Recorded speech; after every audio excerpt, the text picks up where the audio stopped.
Hello students.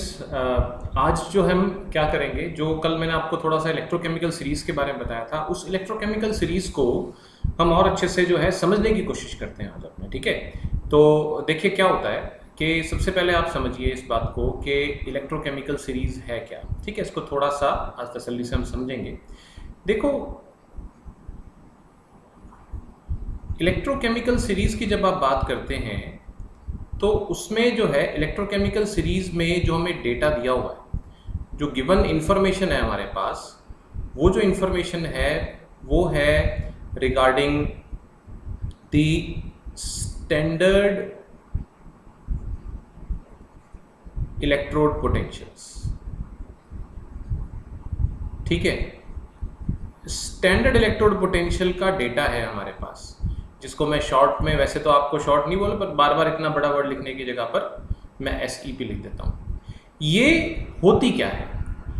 Standard electrode potential का एक और नाम आप जो दे सकते हैं, you can call it standard reduction potential. ठीक है, जब आप बात करेंगे इलेक्ट्रोड पोटेंशियल की तो रिडक्शन पोटेंशियल होता है। होता क्या है, देसी भाषा में समझें, ये क्या होता है? SRP या जिसे आप SEP बोलते हैं, इसको मैं शॉर्ट में SRP बोल दूंगा, पर आपने एग्जाम्स में ऐसा शॉर्ट वर्ड ना यूज़ करके आपने पूरा वर्ड लिखना है। SRP या SEP क्या होते हैं? ये बेसिकली किसी भी एलिमेंट का जो आप ये निकालते हैं, ये किसी एलिमेंट की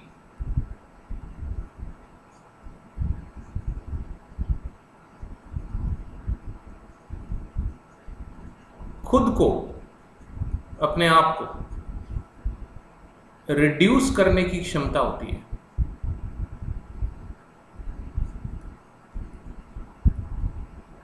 क्षमता या कैपेसिटी जिसे आप बोलते हैं ना, मतलब ये तो मैं सिर्फ याद रखने के लिए आपको, आज हम समझने वाली बात करेंगे। ये चीज़ समझना, एक बार समझ आ गई ना उसके बाद दिक्कत नहीं आती। तो ये खुद को रिड्यूस करने की क्षमता होती है, यानी इलेक्ट्रॉन। अब रिडक्शन क्या होता है? ठीक है, ये बात भी हम रिकॉल कर लें, ये बात हमने पहले पढ़ी हुई है भाई, ऑक्सीडेशन रिडक्शन होते क्या है। ठीक है, जो रिडक्शन की अगर आप बात करोगे, देखो तो आपने पढ़ा हुआ है ऑयल और, यानी oxidation is loss of electron, and rig, जिनको नहीं ध्यान उनके लिए है, reduction is gain of electron. यानी अब आप देखो SRP क्या है। ठीक है, SRP किसी एलिमेंट को खुद को रिड्यूस करने की क्षमता है, मतलब दैट मीन्स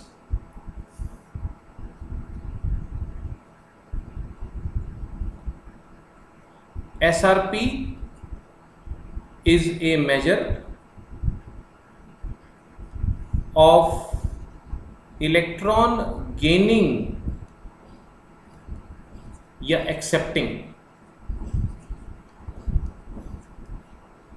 टेंडेंसी कह सकते हैं, या स्ट्रेंथ, या चलो टेंडेंसी कह देते हैं अपने वर्ड, ऑफ एनी एलिमेंट, किसी एलिमेंट की इलेक्ट्रॉन को लेने की क्षमता, उसका मेजर। ठीक है, मतलब क्या हुआ? मतलब ये हुआ, an element with higher SRP, जिसका SRP या SEP हायर हो, ठीक है ना, वो जो है, वो अगर आप बात करेंगे तो, जस्ट अ मोमेंट, वो अगर आप बात करेंगे तो वो क्या है? अगर उसका हायर SRP या SEP है, इसका मतलब means it has a higher electron gaining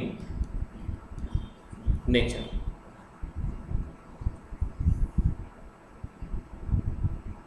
ठीक है ना, यानी आप ये कह सकते हैं, in other words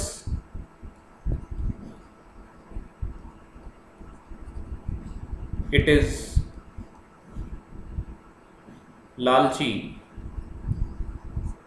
for electrons, electrons के लिए लालच रहता है उसके मन में हमेशा। सो इसमें हेंस whenever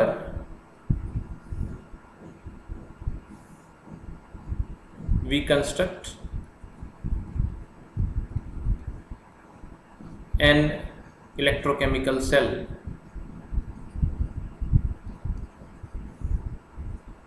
इलेक्ट्रोकेमिकल में जैसे जो वोल्टैक या गैल्वेनिक जिसे मैंने आपको बोला था ना, जिसमें हम इलेक्ट्रिसिटी प्रोड्यूस करते हैं, जिसका टाइप अपन ने डेनियल सेल जैसे देखा, the element with higher SRP gets reduced and hence या ये कह दें that is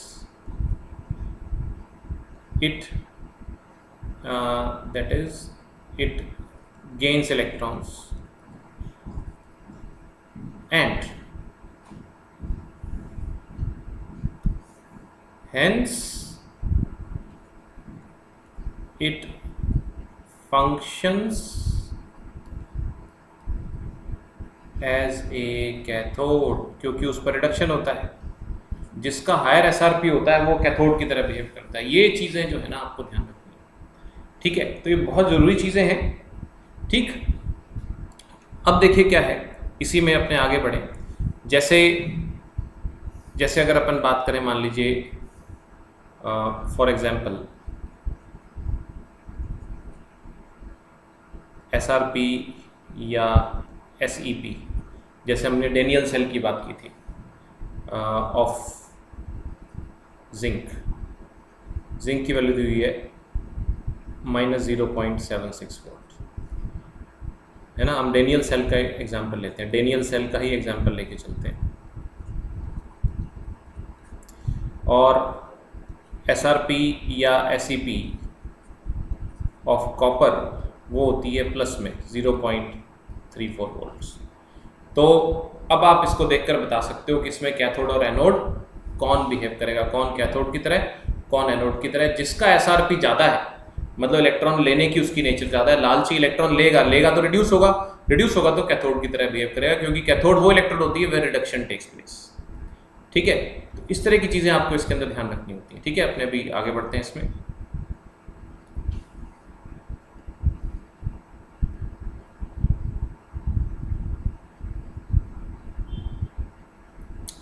ठीक, तो अब इसमें क्या चीज़ आती है कि hence in Daniell cell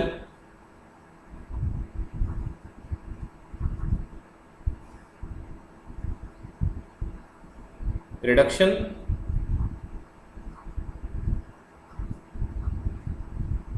occurs at cathode. अपने कहते पहले कॉपर,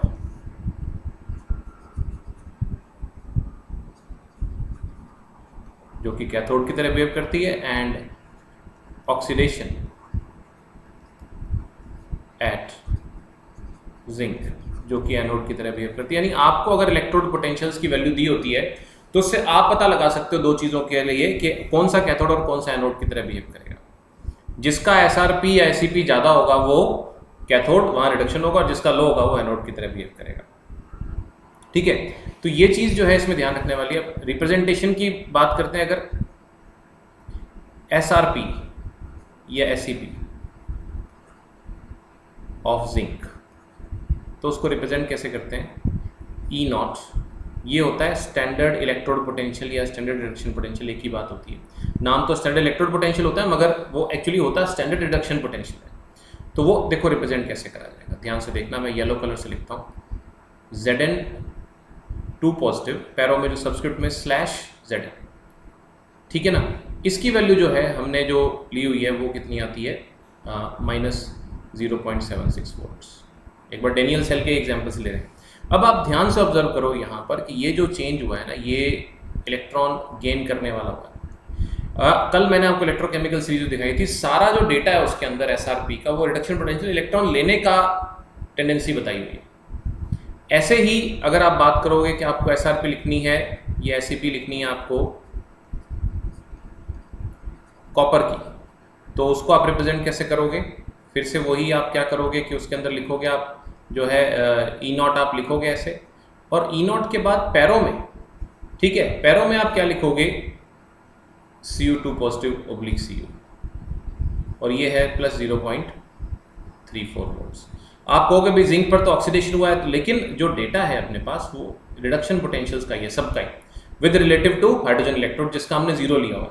अब देखो, जैसे ये जिंक का अपने पास आ रहा है एसआरपी का नेचर माइनस नेगेटिव आ रहा है, ठीक है, और कॉपर का अपने पास आ रहा है पॉजिटिव। इसका मतलब क्या हुआ? ये क्या इंडिकेट कर रहा है? क्योंकि ये वैल्यूज जो डेटा है अपने पास, ये जो वैल्यूज है hydrogen electrode, standard hydrogen electrode के रिलेटिव है, जिसका कि इलेक्ट्रोड पोटेंशियल अपने मर्जी से हमने जीरो लिया हो, तो जीरो के मुकाबले नेगेटिव है। तो ये क्या इंडिकेट करता है कि ये नेगेटिव इलेक्ट्रोड पोटेंशियल है इसका, यानी एसआरपी इसका लो है ना, जीरो से भी कम है। लो एसआरपी का मतलब हुआ खुद को रिड्यूस करने की नेचर नहीं है, लालची नहीं है, ये कम लालची है। जो लालची नहीं होता, इलेक्ट्रॉन लेता नहीं हो, इलेक्ट्रॉन डोनेट कर देता है अगर कोई लेने वाला सामने है। लेकिन जब ये कॉपर की बात करते हैं तो ये जो है हाइड्रोजन के मुकाबले ये लालची है। हाइड्रोजन के मुकाबले जो है ये क्या होता है, कॉपर की अगर आप बात करते हैं तो हाइड्रोजन के मुकाबले ये लालची कैसे है कि कॉपर जो है ये इलेक्ट्रॉन को गेन करने की नेचर रखता है, हाइड्रोजन का जीरो रखते हैं तो ये 0.34 है, यानी उससे ज़्यादा नेचर रखता है हाइड्रोजन के मुकाबले इलेक्ट्रॉन ले लेने की। देखो इसीलिए क्या होता है, एक छोटी सी बात बताता हूँ, डिस्प्लेसमेंट रिएक्शंस आपने पढ़ी हुई हैं, ठीक है। डिस्प्लेसमेंट रिएक्शंस की अगर हम बात करें तो जैसे अगर मान लो जिंक और वाटर, ठीक है, या जिंक और एसिड की अगर आप रिएक्शन करवाते हैं तो आसानी से हो जाती है। जिंक और एसिड की रिएक्शन करवाते हैं ना तो आसानी से हो जाती है रिएक्शन उसकी, जबकि कॉपर और डाइल्यूट एसिड्स की रिएक्शन जल्दी से नहीं होती, ठीक है ना। क्यों नहीं होती? क्योंकि क्या होता है कि अब आप समझो बात को, जैसे इसमें क्या होगा, इसका क्या बनेगा, ZnCl2 और हाइड्रोजन डिस्प्लेस होगा इसके अंदर। डिस्प्लेसमेंट रिएक्शन 10th क्लास से पढ़ी है। ये 0, ये +1, क्लोराइड को तो छोड़ो, यहाँ पर ये हो गया +2 और ये क्या हो गया 0। तो अब अगर आप ध्यान से देखोगे यहाँ पर जो है आपके पास जो है, थोड़ा सा हम देखें, अगर आप ध्यान से देखोगे तो क्या हुआ कि ये जो आपके पास जो जिंक है ना, इसने इलेक्ट्रॉन लूज कर दिए। क्यों कर दिए? क्योंकि जिंक का इलेक्ट्रोड पोटेंशियल नेगेटिव है, रिडक्शन करने की, खुद की इलेक्ट्रॉन लेने की नेचर हाइड्रोजन से कम है, तो अपना इलेक्ट्रॉन हाइड्रोजन को दे देता है और खुद ऑक्सीडाइज हो जाता है और हाइड्रोजन को रिड्यूस कर देता है। हाइड्रोजन उसके मुकाबले रिड्यूस होता है। लेकिन जब आप कॉपर की यहाँ पर बात करते हो तो ये रिएक्शन नहीं हो पाता, जल्दी से रिएक्शन नहीं हो पाता। क्यों नहीं हो पाता? क्योंकि क्या है, ये इसलिए नहीं हो पाता क्योंकि जो कॉपर है वो तो लालची है, उसको तो इलेक्ट्रॉन चाहिए देने की। अगर बात हो इलेक्ट्रॉन हाइड्रोजन को देने की बात हो तो वो तो इलेक्ट्रॉन एसआरपी उसका हाइड्रोजन से ज़्यादा है, हाइड्रोजन का 0, इसका पॉजिटिव है। इसका मतलब क्या हुआ कि इसका एसआरपी हाई है, रिड्यूस करने की, इलेक्ट्रॉन लेने की नेचर ज़्यादा है। इलेक्ट्रॉन देने की बारी आए तो इसकी नानी मरती है, इसकी जान निकलती है, देता नहीं इलेक्ट्रॉन मिल जाए तो बहुत अच्छा। अगर आपको ध्यान हो 10th क्लास की बात करें तो 10th क्लास में क्या होता है कि उसमें जो है, अब उसमें जैसे अगर आपको ध्यान हो कि 10th में ही था कि अगर एक कॉपर ऑक्साइड होता है ब्लैक कलर का और उस पर अगर हाइड्रोजन गैस पास करते हैं, जहाँ 10th क्लास की बुक में ऑक्सीडेशन रिडक्शन जब आपको इंट्रोड्यूस होता है ना, तो वहाँ पर क्या होता है कि ये वाटर वेपर बनते हैं और साथ में क्या होता है, कॉपर बन जाता है। तो ये पॉसिबल है।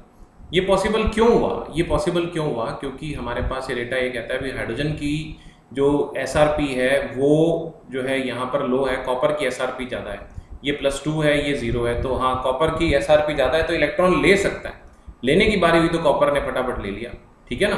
तो इस तरीके से क्या होता है कि जो केमिकल रिएक्शन, डिस्प्लेसमेंट रिएक्शन, अगर आपको ध्यान हो तो डिस्प्लेसमेंट रिएक्शंस की एक्सप्लेनेशन होती है यहाँ पर कि क्यों कोई एलिमेंट दूसरे को डिस्प्लेस कर सकता है, क्यों नहीं कर सकता, ठीक है ना। मोर रिएक्टिव और लेस रिएक्टिव जो आपको 10th में बताते हैं, उसकी एक्चुअली जो एक्टिविटी सीरीज आप 10th क्लास में पढ़ते हो ना, उसका वो इस इलेक्ट्रोकेमिकल सीरीज का छोटा सा एक हिस्सा है, ठीक है ना। तो जैसे अगर आप 10th क्लास को रिकॉल करो, आपको बार अब टॉपिक ही ऐसा है कि 10th क्लास की बात है, तो हम अगर बात करें तो उसमें क्या होता है कि जैसे हम 10th क्लास की बात करें अगर, तो आपने डिस्प्लेसमेंट रिएक्शन से पढ़ा होगा अगर आपको ध्यान हो, ठीक है, जिसको कि आज हम जो है अपने अपने तरीके से उस चीज़ को जस्टिफाई कर सकते हैं कि जैसे जो है आपके पास अगर आपको ध्यान हो, जैसे आपने क्या था डिस्प्लेसमेंट रिएक्शन में पढ़ा था, डिस्प्लेसमेंट रिएक्शन में पढ़ा था कि कॉपर सल्फेट सोल्यूशन में आपने आयरन डाला तो क्या हुआ, FeSO4 + Cu बन गया। ठीक है, क्यों हुआ ऐसा? ये क्यों हुआ ऐसा? क्योंकि क्या हो गया कि ये जो है इसमें अगर अपन बात करेंगे, ये ऐसा इसलिए हो पाया क्योंकि कॉपर जो है, कॉपर का ऑक्सीडेशन नंबर यहाँ पर +2 है। सल्फेट को छोड़ो, स्पेक्टेटर आयन बोलते हैं, जिसका ऑक्सीडेशन नंबर ना बदले ना किसी रिएक्शन में, वो स्पेक्टेटर आयन होता है, दर्शक होता है, उसको लिखो ना लिखो एक ही बात है। ये 0 और ये आपके पास ये 0 हो गया। तो यहाँ पर अगर आप ध्यान से देखोगे ये +2 हो गया। तो आप ध्यान से देखो तो कॉपर ने क्या किया, कॉपर ने इलेक्ट्रॉन ले लिए, कॉपर ने इलेक्ट्रॉन ले लिए, कॉपर ने 2 इलेक्ट्रॉन उससे एक्सेप्ट कर लिए, जबकि आयरन ने अपना जो है इलेक्ट्रॉन लूज करे। ठीक है, आयरन ने अपने इलेक्ट्रॉन लूज करे, ये आपको साफ साफ दिखता है। तो इसका मतलब ये हुआ कि आयरन और कॉपर का अगर आप कंपेरिजन करोगे तो हम क्या देखेंगे कि आयरन का SRP जो है वो क्या आता है आपके पास, आयरन का SRP लो आता है, जबकि कॉपर का SRP हाई आता है। आयरन का SRP -0.77 शायद ऐसा कुछ होता है, तो जबकि इसका जो है कॉपर का आपने बड़ा +0.34 वोल्ट्स होता है। तो SRP जिसका हाई होता है वो रिड्यूस हो जाता है। ठीक है ना, तो ये जो है आप क्या देख रहे हैं इसमें रिएक्शन, जैसे डेनियल सेल की रिएक्शन भी तो एक रेडॉक्स रिएक्शन ही तो है। ठीक है ना, तो ये जो है जिस पर ऑक्सीडेशन होता है वो एनोड बनेगा और जिस पर रिडक्शन होता है वो कैथोड बनेगा। ये चीज़ें आप देख सकते हैं। इसका रिवर्स अगर करते हैं, रिवर्स अगर आप करते वो क्या करते हैं कि मान लो आप जो है आयरन सल्फेट के सोल्यूशन में आप कॉपर टर्निंग्स डालते तो there would have been no reaction, कोई रिएक्शन नहीं होता इसके अंदर। वो इसलिए नहीं होता क्योंकि कॉपर जो है उसका SRP हाई है, वो इलेक्ट्रॉन ले तो सकता है, देने की बात आए तो उसको दिक्कत आती है, तो आयरन को अपने इलेक्ट्रॉन नहीं देता, तो नो रिएक्शन टेक्स प्लेस। ठीक है, अब अगर अपन बात करें भी, अब अपन बड़े हो गए, बड़ी क्लास में कैसे क्वेश्चन आते हैं इस चीज़ से लिंक, तो आपसे ऐसा आएगा क्वेश्चन, जैसे मान लो मैं आपको SRP का डेटा देता हूँ और उसके बाद आपसे एक क्वेश्चन पूछता हूँ। जैसे मान लो क्वेश्चन आता है कि जैसे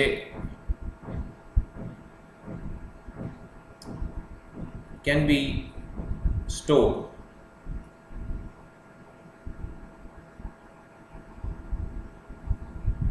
copper sulfate solution in a zinc vessel। ठीक है, तो इसका आंसर क्या आएगा, इसका आंसर क्या आएगा, क्या हम ऐसा कर सकते हैं? तो इसका आंसर होगा नो। क्यों नो होगा? क्योंकि जो कॉपर सल्फेट है, आपको इसके लिए मैं क्वेश्चन में क्या साथ में दे सकता हूँ, मैं आपको इसका SRP का डेटा जो ऑलरेडी आपको पता ही है, तो SRP के डेटा से मुझे पता लगेगा। क्यों नहीं रख सकता? क्योंकि क्या होगा, जिंक वेसल, जिंक कॉपर को डिस्प्लेस करता जाएगा, जिंक सल्फेट बनाता जाएगा, क्योंकि कॉपर का SRP जो है वो कॉपर का SRP इसमें हाई है, तो इलेक्ट्रॉन अपने लेता जाएगा जिंक से, जिंक इलेक्ट्रॉन देता जाएगा और एक्वस सोल्यूशन में आता जाएगा। इससे क्या होगा, जिंक वेसल के अंदर छेद हो जाएंगे, तो आप जो है वो जिंक आपका वेसल जो धीरे धीरे धीरे वो डिसइंटीग्रेट, बुरना शुरू हो जाएगा और वो एक्वस सोल्यूशन बन जाएगा, वो खराब हो जाएगा आपका वेसल। ठीक है ना, तो आप नहीं सेव करके सकते। रिवर्स अगर करते, रिवर्स क्या कि जिंक सल्फेट में कॉपर, मतलब जिंक सल्फेट को अगर आप कॉपर वेसल में रखते हैं तो वो रखा जा सकता है, कॉपर जिंक को डिस्प्लेस नहीं करेगा। ठीक है, तो ये तो हुई एक बात। फिर आती है, ये मैं आपको बता ही चुका, रिप्रेजेंटेशन जो है ये कैसे करते हैं आप, ये SRP है तो SRP ही दिखाते हैं। अब अगली चीज क्या आती है, जैसे SRP होता है ना जिसको कि SOP बोलते हैं, ऐसे ही SRP का कन्वर्स होता है, उसको बोलते हैं SOP। ठीक है, SRP और SEP तो एक ही बात होते हैं। अब अपन बात कर रहे हैं SOP, किसको बोलते हैं, standard oxidation potential. Standard oxidation potential क्या चीज होती है, इसको हम शॉर्ट में जैसे मैं आपके लिए SOP बोल दूं, ये बेसिकली जो है ये क्या होती है कि SOP जो है वो नेगेटिव ऑफ SRP है। ठीक है ना, आप ये समझो जैसे E0 Cu2 पॉजिटिव / Cu, ये तो होगी आपकी SRP ऑफ कॉपर। ठीक है ना, कैसे पता लगा आपको SRP है, आपने ध्यान दिया यहाँ पर, ये चेंज देखना है आपने। लेकिन अगर मैं लिखता हूँ E0 Cu / Cu2 पॉजिटिव, तो इसका मतलब होगा SOP ऑफ कॉपर,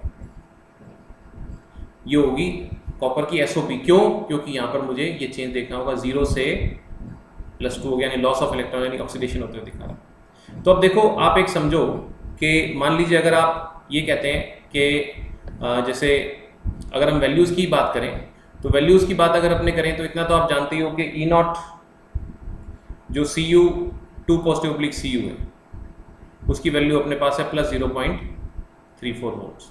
तो ई नॉट जो है आपके पास Cu ऑब्लिक Cu2 पॉजिटिव यानी SOP कितना आएगा माइनस 0.34 वोल्ट्स। क्यों? जिसका तो ये SRP अगर ज़्यादा होगा तो SOP लो होगा, यानी जिसका खुद को रिड्यूस करने का नेचर ज़्यादा है, इलेक्ट्रॉन खींचने का लेने का नेचर ज़्यादा है, वो इलेक्ट्रॉन देने की बारी उसका मन नहीं होता, तो उसका SOP क्या हो जाता है? नेगेटिव हो जाता है। ठीक है। या अगर आप इसका कन्वर्स देखेंगे, मान लो जिंक पर अगर आप अप्लाई करना चाहते हैं तो जिंक पर अगर आप अप्लाई करेंगे तो क्या आएगा आपके पास? उसी तरीके से अगर उसी फिनोमेना को अगर आप जिंक पर एक्सटेंड करना चाहेंगे तो क्या आएगा आपके पास उसके अंदर के, जैसे मान लीजिए ये है आपके पास E naught Zn2 positive oblique Zn, तो देखो सोचो ये क्या SRP है कि SOP है? सोच लिया। ये जो है इलेक्ट्रॉन गेन करते हुए दिखा रहे हैं तो SRP है, इसकी वैल्यू दी थी अपन ने प्लस आपकी थी माइनस 0.76 वोल्ट्स, माइनस 0.76 वोल्ट्स। तो इसकी जो इसी जिंक की अगर SOP की बात करेंगे, ये SOP है, देखो इसको देखकर पता लगेगा SRP है कि SOP है, बहुत ध्यान से देखना पड़ता है इसको, उसमें गलती लग जाती है। ये क्या हो जाएगी? प्लस 0.76 वोल्ट्स, यानी इसका SRP लो है, इलेक्ट्रॉन लेने की नेचर कम है तो इलेक्ट्रॉन डोनेट करने की नेचर ज़्यादा होती है। ठीक है, तो अब आपको मेरी ये बातें समझ आ रही होंगी अच्छी से। तो इसके लिए जो है मैं एक बार इसकी आप अपना जहाँ भी वीडियो पॉज करके इसको देखना चाहिए, एक बार व्यू में इसका मिनिमाइज़ कर देता हूँ इसको। तो अपना जो है जैसे मान लीजिए इससे नोट्स बनाइए, इससे अच्छे से चीज़ों को देख के रखिए, बहुत काम की चीज़ें हैं ये। ठीक है, तो ये आप पिक आप देखकर भी इससे नोट्स बना सकते हो, यहाँ पर पॉज करके आप बना सकते हो। हम अभी इस प्रोसेस में आगे बढ़ते हैं। SRPs, SEPs, SOPs इसको समझना जो है वो बेहद ज़रूरी है। ठीक है, अब देखिए क्या है।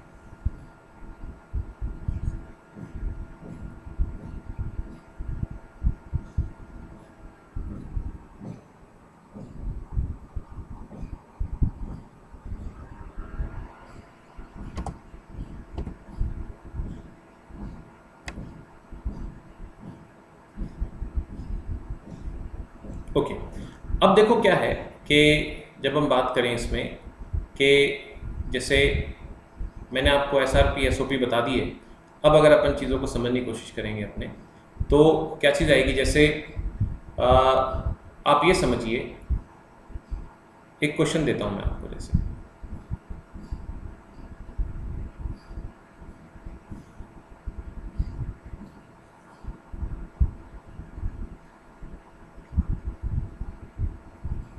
arrange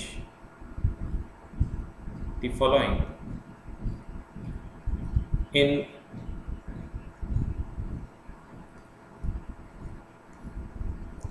ascending order of standard reduction potential.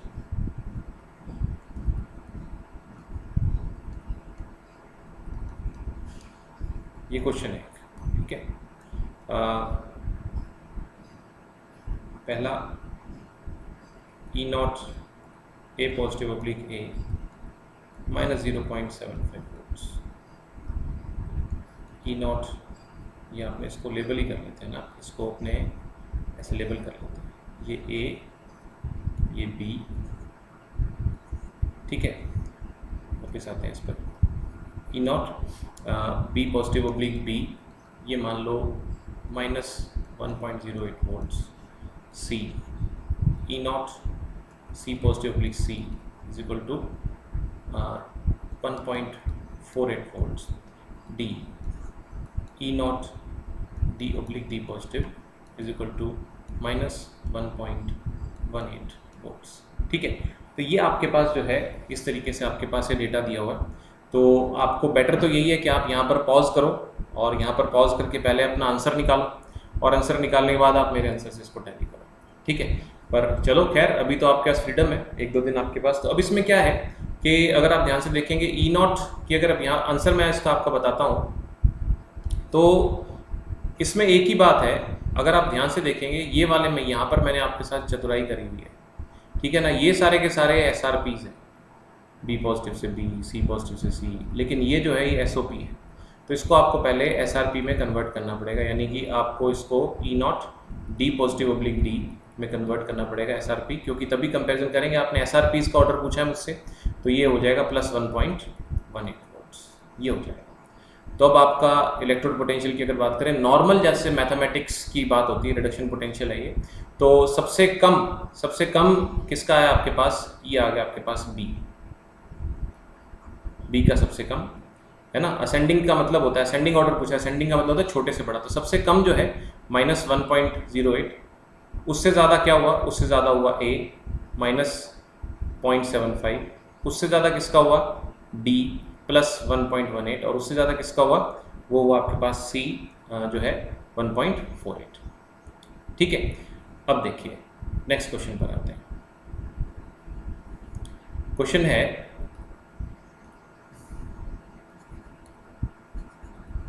Arrange, वो इसी तरीके से ascending order of oxidising power.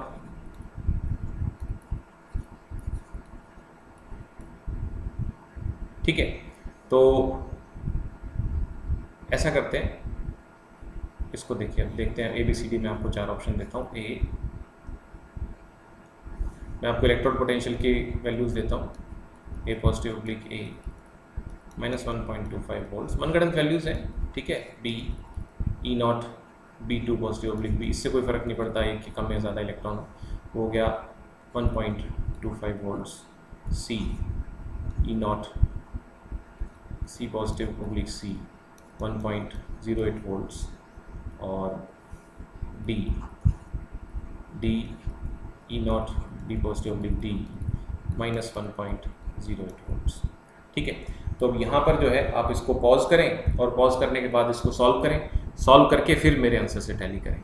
ठीक है, तो देखो क्या चीज़ आती है अपने पास, अगर आप ध्यान से समझोगे तो आप क्या पाओगे कि एक इम्पॉर्टेंट ऑब्जर्वेशन कि SRP जो होती है ना, जिसकी SRP हाई होगी, SRP या SEP एक ही बात होती है, बार बार मैं आपसे कह रहा हूँ, it is directly proportional to oxidising power. मैंने आपको क्या बताया, जिसका SRP ज़्यादा है वो लालची है, वो इलेक्ट्रॉन लेने की नेचर रखता है, आने दे और इलेक्ट्रॉन आने, तो इलेक्ट्रॉन लेने की नेचर रखता है, इसका मतलब वो लालची है। तो इलेक्ट्रॉन लेगा तो किससे लेगा, सामने से लेगा, सामने से लेगा। अगर मेरा SRP ज़्यादा है तो इसका मतलब मैं इलेक्ट्रॉन लेने की नेचर ज़्यादा रखता हूँ, खुद को रिड्यूस करने की नेचर रखता हूँ, यानी इलेक्ट्रॉन एक्सेप्टर हूँ बढ़िया। तो एक्सेप्ट किसी और ऐसे तो करूँगा, आपसे एक्सेप्ट करूँगा, तो आपसे एक्सेप्ट करूँगा अगर मैं इलेक्ट्रॉन, तो आपको क्या कर दूंगा, ऑक्सीडाइज। तो इस तरीके से क्या है कि जिसका SRP ज़्यादा होगा उसको ऑक्सीडाइजिंग पावर भी ज़्यादा होगा, डायरेक्टली प्रोपोर्शनल आता है। तो इसमें अब अपने पास जो आंसर्स आएंगे वो क्या आएंगे, ठीक है, आंसर जो है उसमें सबसे कम जिसका SRP है उसकी ऑक्सीडाइजिंग पावर सबसे कम है, वो है डी के बाद आएगा, सॉरी डी से भी कम है यहाँ पर, वो है ए। ठीक है, ए की ऑक्सीडाइजिंग पावर सबसे कम है -1.25 वोल्ट्स, उसके बाद आएगा डी के बाद आएगा आपका सी, और सी के बाद आएगा आपके पास बी, इस तरीके से। तो ये जो है ऑक्सीडाइजिंग पावर की आपकी स्ट्रेंथ इस तरह से अरेंज हो जाती है। ठीक है, so I hope you are understanding all these things properly. तो आज हम इतना ही करते हैं, बाकी फिर हम कल देखेंगे। ओके।